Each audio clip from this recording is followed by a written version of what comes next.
കഴിഞ്ഞ ദിവസം റിയയുടെ കൂട്ടുകാരത്തി വന്നപ്പോ എന്താണ് ഒരു പരീക്ഷയുടെ കാര്യം പറഞ്ഞത്?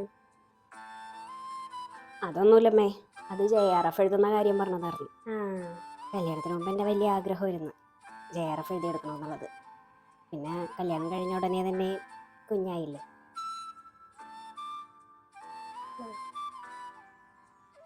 അത് കുറെ പഠിക്കാനൊക്കെ ഉണ്ടാ?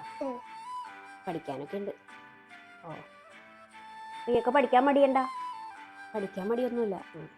എന്നാലേ ഇനി റിയ JRF എഴുതി എടുത്തിട്ടേ ബാക്കി കാര്യമുള്ളൂ. കൊച്ചിൻ്റെ കാര്യം ഓർത്ത് വിഷമിക്കൊന്നും വേണ്ട, കൊച്ചിനെ ഞാൻ നോക്കിക്കോളാം കേട്ടാ. എൻ്റെ കൊച്ചേ സമയവും അവസരവും ഒക്കെ പാഴാക്കരുത്. അതൊക്കെ ജീവിതത്തിൽ ഒറ്റ പ്രാവശ്യം കിട്ടുള്ളൂ. അത് കിട്ടുമ്പോൾ അങ്ങോട്ട് നമ്മൾ നേടാളൊക്കെ നേടിയെടുത്തേക്കണം. ആ ഒരു വാശി മനസ്സിൽ എപ്പോഴും ഉണ്ടാവണം കേട്ടാ.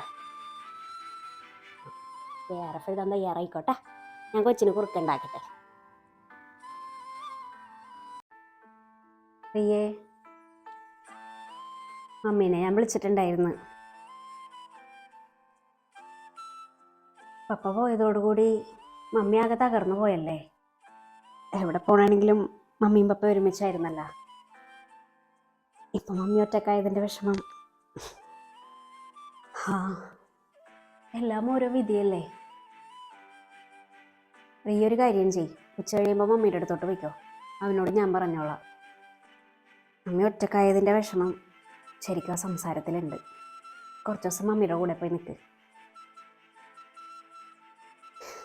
എല്ലാത്തിനും കൂടെ ഉണ്ടായിരുന്ന ആൾ പെട്ടെന്നൊരു ദിവസം ഇല്ലാതാവുമ്പോഴുള്ള വേദന അതമ്മ നല്ലോണം അനുഭവിച്ചതാണ്. ഉച്ച കഴിയുമ്പോൾ പോയിക്കോ, അവനോട് ഞാൻ പറഞ്ഞോളാം.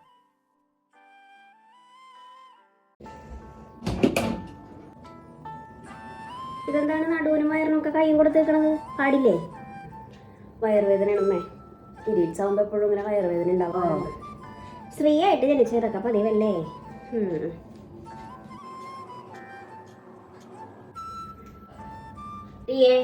നീ വെള്ളം കുടിച്ചോ? അതേ എനിക്കൊരാശ്വാസം കിട്ടും. ഇതെന്താ?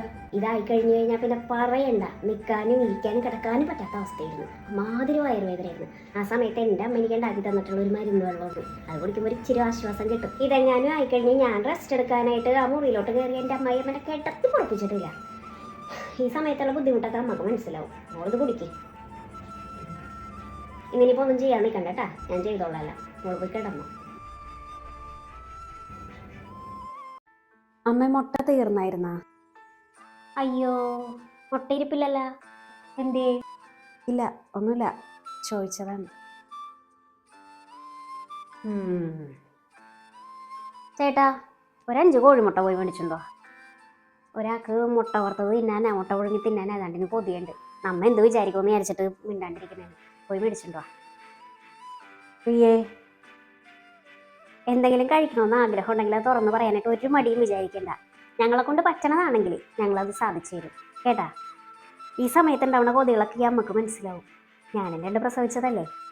എൻ്റെ ഗർഭക്കൊതിയൊക്കെ കേട്ട് എൻ്റെ അമ്മായി അമ്മ കണ്ണു പൊട്ടണ ചീത്തേന്ന് പറഞ്ഞേക്കണത്. എനിക്കത് കാരണം ഇതൊക്കെ മനസ്സിലാവും.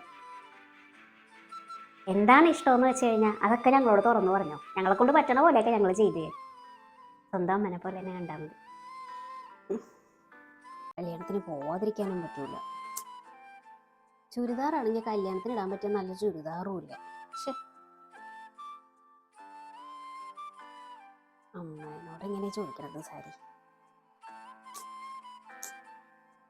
പ്രിയേ, എന്താ അമ്മേ? ഇതിൽ നിന്ന് ഇഷ്ടമുള്ളത് ഏതാന്ന് വെച്ചാൽ എടുത്തു കൊടുത്തോണ്ട് പോകും. ഇനി പുതിയ സാരി മേടിക്കണ എന്തിനാ? ഇതൊക്കെ പുതിയതാണ്. നീ ഇത് മേടിച്ചു തന്നതുകൊണ്ട്, നിങ്ങ മേടിച്ചു തന്നതുകൊണ്ട് ഇഷ്ടമുള്ള സാരി എടുത്തു കൊടുത്തോണ്ട് പോകും. ഈ പുതിയ സാരി മേടിക്കാൻ വേണ്ടി കാശ് ചിലവാക്കൊന്നും വേണ്ട. ഇഷ്ടമുള്ള എടുത്തോണ്ട് പോകും.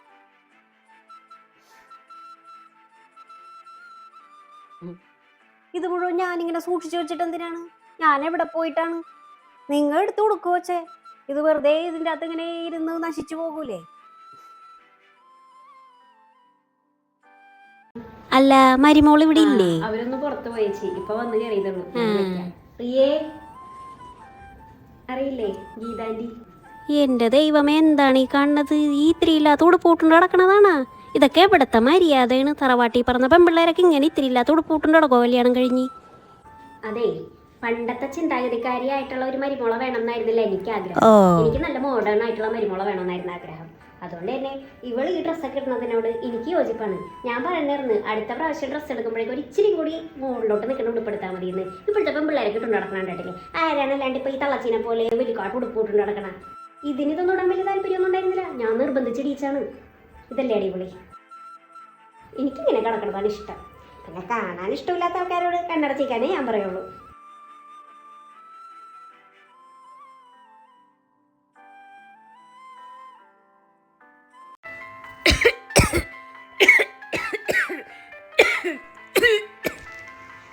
അതെ, എന്നാ ഹെൽത്തിലൊന്ന് കൊണ്ടുപോകാൻ പറ്റുമോ നിങ്ങൾക്ക് ആർക്കെങ്കിലും? ഞങ്ങൾക്ക് 2 പേർക്കും ലീവില്ല.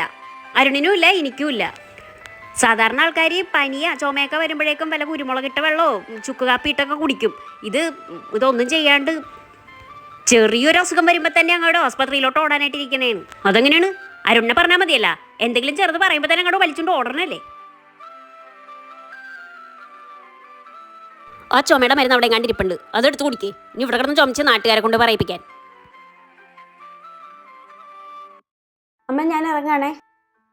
ഈ ഉടുപ്പിട്ടുണ്ടാണോ ഓണാ? കഴിഞ്ഞ പ്രാവശ്യം അവിടെ പോയപ്പോൾ ഇത് തന്നെ ഇട്ടുണ്ടോ? ഇതിട്ടുണ്ടോ? ഇനി അയൺ ചെയ്തൊക്കെ വരുമ്പോൾ നേരം പോവും. കൊള്ളാം, ഞാൻ തേച്ചുതരാം. ഇതിട്ടുണ്ടായാലും പോകണ്ട, ഇതിപ്പോൾ ഞാൻ തേച്ചുകൊണ്ടുവരാം. ഇതാണ് ലിബ്രയുടെ പോർട്ടബിൾ സ്റ്റീമർ ഫോർ ക്ലോത്ത്സ്. ഇതിൽ സെറാമിക് നോസിൽസ് ആണ് വന്നിരിക്കുന്നത്. അതുകൊണ്ട് തന്നെ അയൺ ചെയ്യാനായിട്ട് എളുപ്പം. നമുക്ക് ആവശ്യാനുസരണം വെള്ളമൊക്കെ ഒഴിച്ചിട്ട് ഇതുപോലെ ഫിക്സ് ചെയ്ത് യൂസ് ചെയ്യാവുന്നതാണ്. ലോ, മീഡിയം, ഹൈ എന്നീ 3 ലെവൽസ് ആണ് നമുക്കിതിൽ സ്റ്റീമിങ് ഓപ്ഷൻസ് ആയിട്ടുള്ളത്. നമുക്കത് യൂസ് ചെയ്തിട്ട് നമ്മളുടെ വസ്ത്രങ്ങളൊക്കെ നല്ല ഭംഗിയായിട്ട് അയൺ ചെയ്തെടുക്കാനും ഈസി ആയിട്ട് ചെയ്യാനായിട്ട് സാധിക്കും. ഇത് കൊള്ളാലോ. പിന്നെ ഇത്ര എളുപ്പമായതുകൊണ്ടല്ലേ ഞാൻ ചെയ്തു തരാമെന്ന് പറഞ്ഞത്. എന്നെപ്പോലൊരു അമ്മായിയമ്മനെ കിട്ടാനേ ഭാഗ്യം ചെയ്യണം. നീ ഇത് ക്രിസ്മസിന് വന്നപ്പോൾ തന്നിട്ടും പോയതാണ്. ദേ കൈ പൊള്ളാതിരിക്കാനുള്ള ഗ്ലൗ ഒക്കെ ഉണ്ട്.